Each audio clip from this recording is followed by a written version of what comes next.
ষড়যন্ত্র এখনো তারা চালু রেখেছে যাতে নির্বাচনকে বাধাগ্রস্ত করতে পারে, কিন্তু তাদের সেই প্রচেষ্টা কখনো সফল হবে না। আসন সমঝোতার স্বার্থে পার্লামেন্টে আমরা মাল্টি পার্টি রিপ্রেজেন্টেশনের জন্য যেটা বলি আর কি, বহু পার্টির যে একটা প্রতিনিধিত্ব থাকবে সেটার স্বার্থে আমরা অনেককেই, আমাদের অনেক যোগ্য প্রার্থীকে আমরা বলতে গেলে বঞ্চিত করেছি।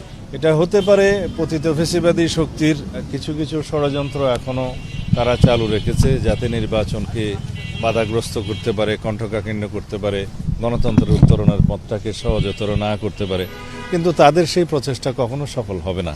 এদেশের মানুষ প্রতিজ্ঞাবদ্ধ এবং অঙ্গীকারাবদ্ধ, গণতন্ত্রে তারা ফিরবেই এবং একটি সুষ্ঠু নিরপেক্ষ অবাধ নির্বাচনের জন্য আমরা সবাই অপেক্ষা করছি, সারা জাতি অপেক্ষমান।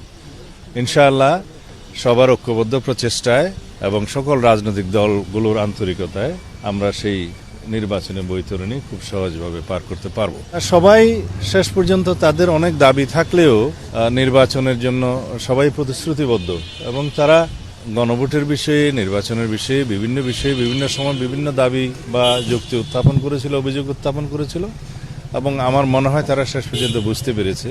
এখন তাদের যদি কোনো অভিযোগ থাকে নির্বাচনের লেভেল প্লেয়িং ফিল্ড এবং ইত্যাদি সম্পর্কে, সেগুলো নির্বাচন কমিশনে তারা জানাবে। নির্বাচন কমিশন এবং সরকার মিলে সেটা যথাযথভাবে অ্যাড্রেস করবে, সেটা আমরা আশা করি। আমি মনে করি এখন সকল রাজনৈতিক দল এক জায়গায় উপনীত হয়েছে, তারা একটি সুষ্ঠু নিরপেক্ষ নির্বাচনের জন্য সবাই আন্তরিক। জনগণ অবশ্যই এটা ভিন্ন দৃষ্টিকোণ থেকে হয়তো অনেকে দেখছে, কিন্তু 2024-এর ছাত্র গণ অভ্যুত্থানের শহীদদের যথাযথভাবে শ্রদ্ধা নিবেদন করা এটা আমাদের দায়িত্ব, জাতীয় দায়িত্ব। গণ অভ্যুত্থানের শহীদদের আমরা ধারণ করি এবং আমাদের সেই চেতনাকে ঊর্ধ্বে তুলে ধরতে হবে। তার জন্যেই তার যাওয়া।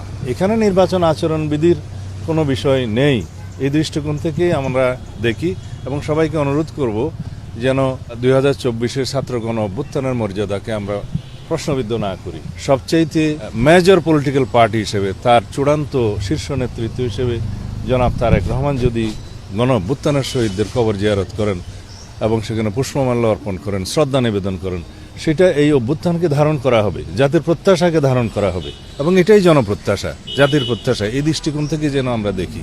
এরকম একটা বৃহৎ রাজনৈতিক দলে অনেক প্রার্থী থাকে, যাদের প্রত্যাশা থাকে, তারা হয়তো তাদের প্রত্যাশা অনুযায়ী পায় নাই, তারা নমিনেশন চেয়েছিল, কিন্তু বৃহত্তর স্বার্থে, আমাদের আসন সমঝোতার স্বার্থে পার্লামেন্টে আমরা মাল্টি পার্টি রিপ্রেজেন্টেশনের জন্য যেটা বলি আর কি, বহু পার্টির যে একটা প্রতিনিধিত্ব থাকবে সেটার স্বার্থে আমরা অনেককেই, আমাদের অনেক যোগ্য প্রার্থীকে আমরা বলতে গেলে বঞ্চিত করেছি। সুতরাং তাদের মনোব্যথা আছে, তাদেরকে আমরা কিছু কিছু ক্ষেত্রে সাংগঠনিক ব্যবস্থা নিয়েছি, আর কিছু কিছু ক্ষেত্রে তাদেরকে আমরা বুঝিয়ে শান্ত করার চেষ্টা করব। আশা